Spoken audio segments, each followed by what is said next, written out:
artefak itu kan sebuah sesuatu yang dibuat ya. Misalnya yang di sini dokumentasi, manual, tutorial. Nah, kita tuh jangan berpikir sempit hanya membuat manual titik, tutorial titik, tapi ini kita mendesain intervention. Jadi bagaimana seseorang yang tadinya nggak bisa pakai sistem sama sekali, kita intervensi ke knowledge-nya, intervensi perasaannya, intervensi kegiatannya biar dia sekarang itu bisa. Jadi intervensi ke orang tersebut.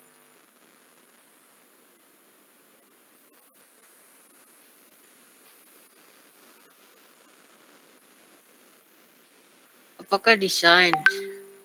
Kita sebenarnya mau kita melakukan mendesain itu mau mencapai suatu goal ya. Tapi ada constraint tertentu, enggak mendesain seenak aku lagi kepengennya ini itu enggak ya. Tapi ada goal dari desain itu, ada goal yang mau dicapai. Tujuannya nih untuk siapa? Kemudian kenapa kok pesan sistem ini? Kenapa perlu sistem ini? Kan ada alasannya. Alasan itu yang mau dijadikan goal. Kemudian ada batasan ya. Misalnya maunya berbasis Android, maunya berbasis web. Itu platform juga.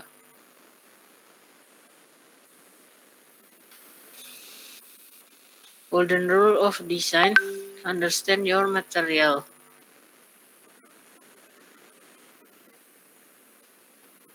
Di antaranya komputernya ya. Nanti ini servernya nggak canggih-canggih amat, berarti apa, desainnya ya jangan yang berat, banyak video dan sebagainya. Itu harus dipahami. Kemudian juga siapa yang mau pakai? Manusia kan. Kita harus paham bagaimana human itu ya. Human dan interaksi antara keduanya. Ini ada istilah to err is human. Jadi kalau di luar negeri ini dari Amerika bukunya ya, mereka kan nggak bilang gitu kan. Ada kalau di Indonesia kita bilangnya anu gitu, gitu anu. Nah kalau di sana bilangnya jadi itu kan sesuatu yang nggak, jadi bukan nggak ada artinya, nggak ada maksudnya, tapi salah gitu loh. Jadi kayak kita bilang anu itu kan berarti itu sesuatu yang di luar konteks. Nah tapi seorang yang mau mendesain sistem itu harus paham bahwa manusia itu ya ini, kalau di pengajian gitu apa di tulisan kayak gini kan, manusia tempatnya salah gitu. Ya memang to err is human. Nah ini akan sangat berbahaya kalau ada dipakai di industri yang bisa menyebabkan korban ya, jatuhnya korban, kematian, luka-luka atau kematian. Nanti yang disalahkan human error, padahal human itu hampir pasti dipastikan itu bisa salah. Jadi itu perlu dimasukkan dalam desain. Nih, human error is normal. Kita tahu kalau orang stres itu kan GJ ya. Dia nggak bisa berfungsi sebagaimana mestinya. Kalau apa semua istilah yang sekarang ya itu kan under stress. Berarti di desain harus memperhatikan hal itu. Ada seorang kakak kelas ya, dua orang kakak tingkat kalian membuat sebuah sistem yang dipakai oleh fakultas itu bagus ya, tapi dia hanya memikirkan bagaimana sistem itu berjalan dari A misalnya ke F ya, dari A ke B, B ke C dan seterusnya, itu sudah sangat bagus. Tapi yang terjadi apa? Human itu, user yang pakai, dari A dia tidak ke B, tapi dia itu ke A1 atau AA, nggak langsung ke B. Nah itu tidak dipikirkan ketika mendesain, karena belum pengalaman ya. Sekarang ya sudah sangat jago. karena udah kerja. Nah, jadi mungkin perlu mengalami itu dulu. Jadi saya sekali lagi ini di slide ini, kesalahan itu ya manusiawi. Bagaimana kita mendesain agar jangan terjadi. Proses desain secara umum begini kan ya. Sebenarnya apa sih yang dimaui? Misalnya membuat informasi akademik ya. Kemudian si desainer akan buat skenario. Di sini ada observasi ya, observasi pengumpulan data. Dia akan buat skenario, buat tes analisis. Misalnya SIA itu ngapain? KRS, KAS itu tes analisis. Jadi seorang mahasiswa perlu melakukan KRS di sistem ini. Jadi dia membuat analisis tugas-tugas yang dilakukan. Ini masuk ke analisis, kemudian ada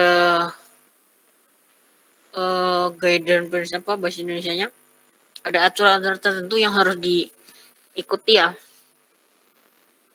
Dia mendesain baik dari segi interface-nya maupun codingnya, kemudian sudah speknya fix. Ini sudah implementation-nya ya. Nah, nanti di sini maaf, dari desain ke sini dulu ya. Udah tadi dieksekusi, sudah jadi prototype, nanti dianalisis lagi. Nah, kalau sudah jadi baru ke sini ya. Ini secara umum yang terjadi begini. Ada requirement kan, what is there, what is wanted. Lakukan analisis, desain, prototyping, ini bisa iterasi beberapa kali. Setelah selesai, baru di deploy. Sekarang pada ngambil RPL kan ya. Ini kemudian gini, kemarin ada usability yang punya Don Norman itu ya. Bagaimana kita memastikan sistem itu bisa dipakai usability, finding problem and fix them. Jadi kadang kita itu bisa, karena ada limited time ini, desain trade-off desainnya itu dikorbankan karena waktunya nggak ada. Nih, a perfect system is badly designed. Kemudian kalau sistemnya terlihat terlalu bagus, diminta itu nggak ada waktu karena effort untuk mendesain terlalu banyak. Jadi sebuah sistem yang bagus malahan didesain dengan buruk. Harusnya enggak ya.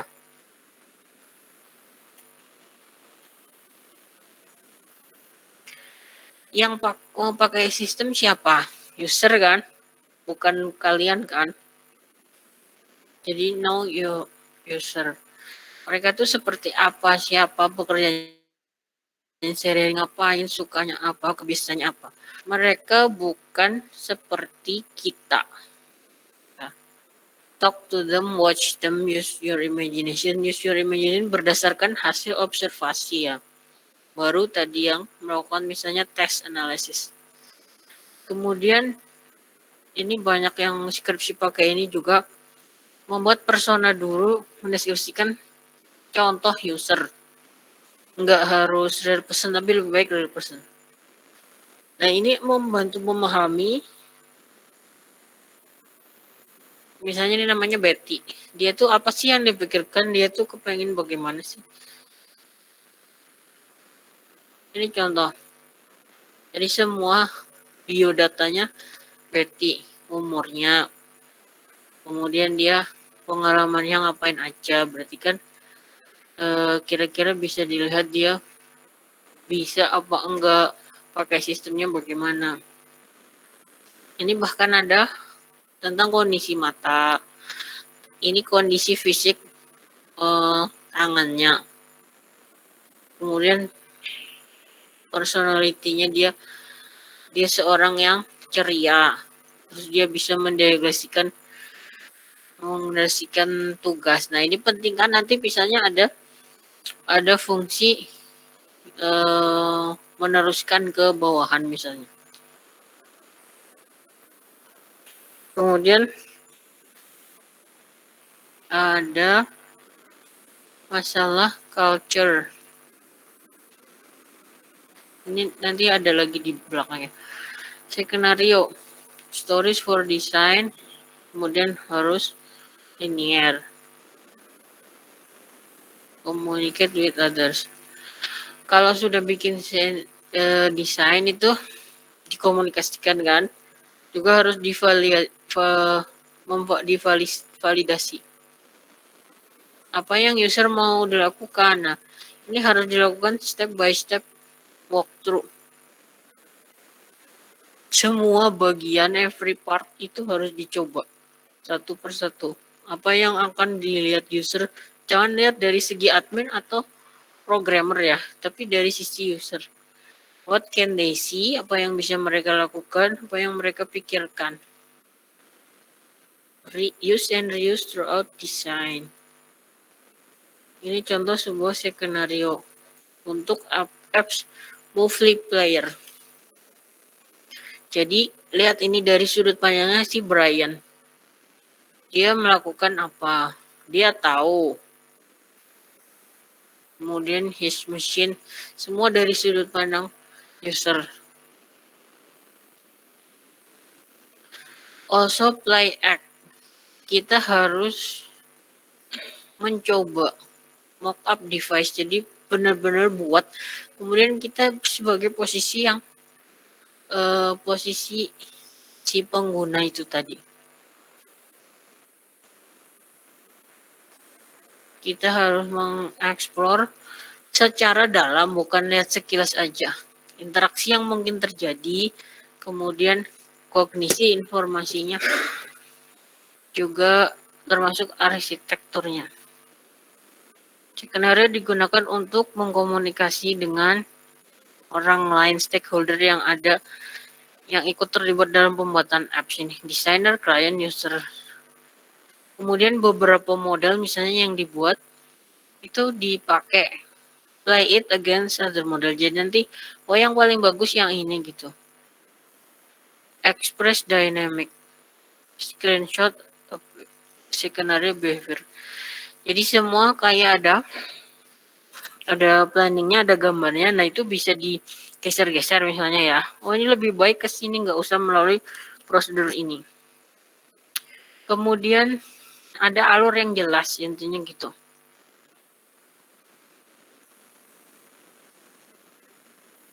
Navigation design.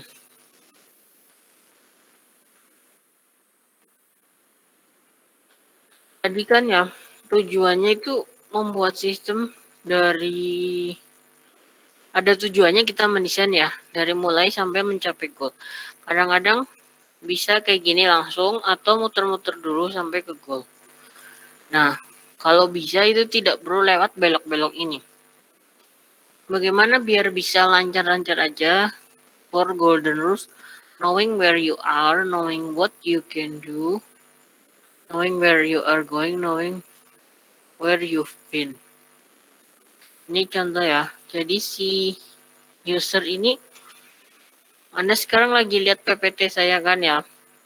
Jadi sekarang kalau lihat kayak gitu kan kelihatan bahwa kita bisa ngeblok karena dia masuk di, ada kolom untuk edit. Itu knowing where you are, knowing what you can do, saya bisa melakukan blok. Tapi kalau ini saya hapus kotaknya kan nggak bisa ngeblok. Jadi sistem harus memberikan informasi itu. Setelah ini saya mau ngapain, saya bisa lihat. Knowing where you've been, ini kalau di web ya, kan nanti warnanya berubah. Text linknya kalau sudah diklik. Where you are ini contohnya kita ngasih di tabnya, kita ngasih sedang di sini gitu. Kemudian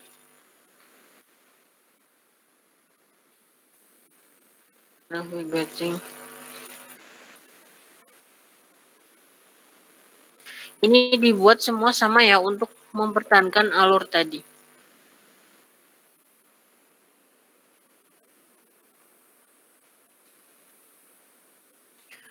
Dalam membuat screen design, harus tanya, kemudian kita pikirkan, baru kita mendesain.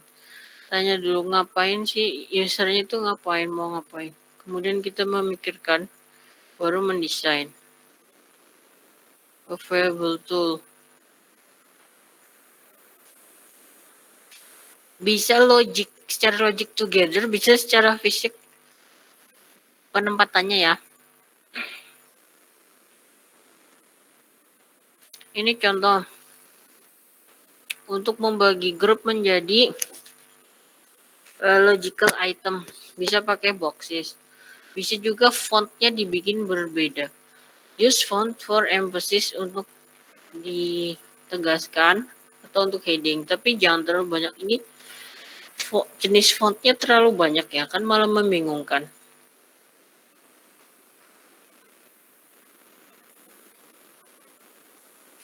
Alignment, kalau kita kan juga dari left to right ya. Ini coba bedanya nih.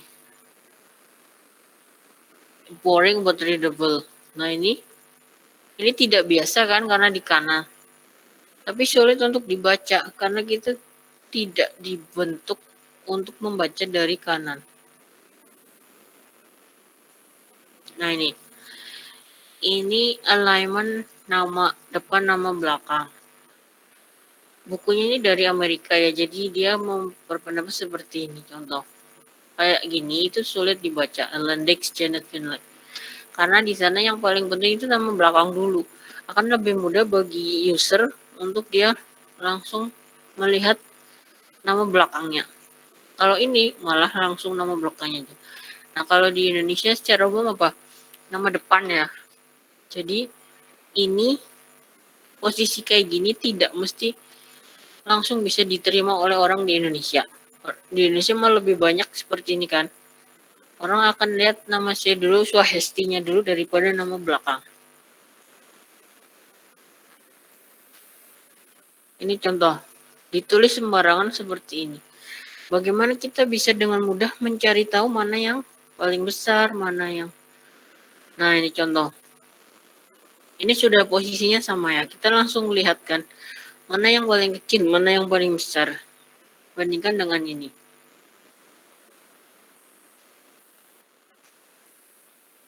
Ini gimana? Mudah dilihat atau enggak? Jauh ya, terlalu jauh ya. Kita nggak bisa lihat. Apalagi kalau lebih jauh lagi nanti ini Sherbert yang mana, Toffee yang apa. Bandingkan dengan yang ini. Ini langsung. Ini juga boleh. Semua lebih mudah dibaca. Ini kan kurang dari 1 detik ya Anda langsung paham. Tapi kalau ini enggak. Kita harus membuat garis imajiner menghubungkan antara kolom kiri dengan kolom kanan. Ini kan enggak. Kurang dari 1 detik kan langsung tahu. Ini juga walau aneh, tapi bisa. Tapi sebelah kiri ini terlalu lebar. Buat apa nih sebelah kiri?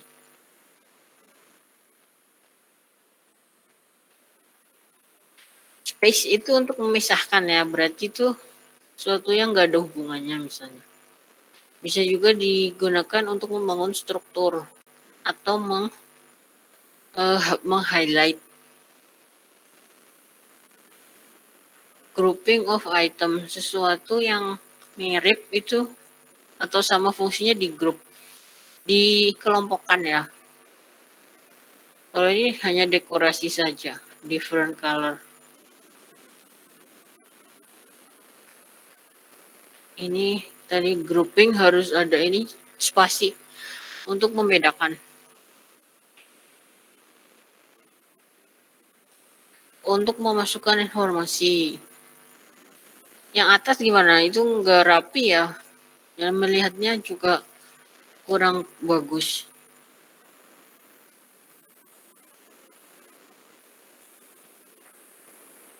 Foreign kemarin sudah yang di Don Norman ya, jadi 2 minggu lalu.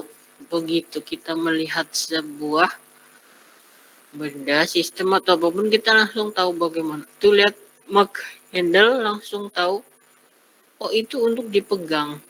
Affordance-nya adalah untuk crash, untuk dipegang. estetik perlu diperhatikan, contoh ini kayak gini, dia tidak kontras jadi tidak bisa dilihat. Nah kemudian yang belakang itu seperti kertas bekas gitu ya, jadi kurang dilihatnya, kurang menarik. Color dan 3D gunakan juga. Ini sebenarnya sebenarnya nih penuh ya kata-katanya ya. Oh ini gambar bu, nggak bisa dikit. Jadi kata-katanya penuh tapi kita nggak bisa membaca karena dia tidak kontras. Bad use of color.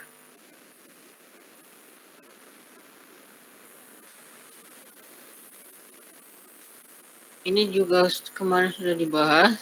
Kayak tadi saja di Indonesia dengan di tempat buku ini dibuat itu beda ya. Tadi melihat nama belakang dengan nama depan. Prototype.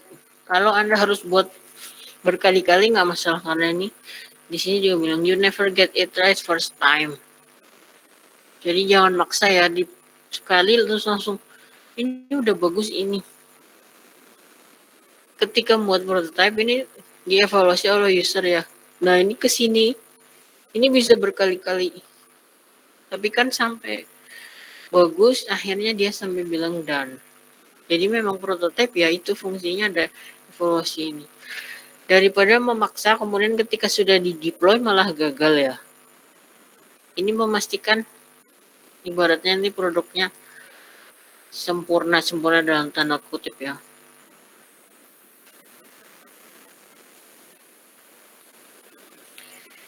Ini jadi kalau prototype harus hati-hati, memulai dari awal yang baik, harus paham kesalahannya di mana. Ada pertanyaan?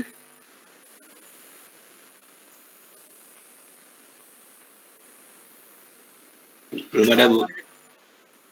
Kalau ada saya lanjutkan. Seperti tadi yang saya katakan ya, silakan mengisi presensi berikut. Tapi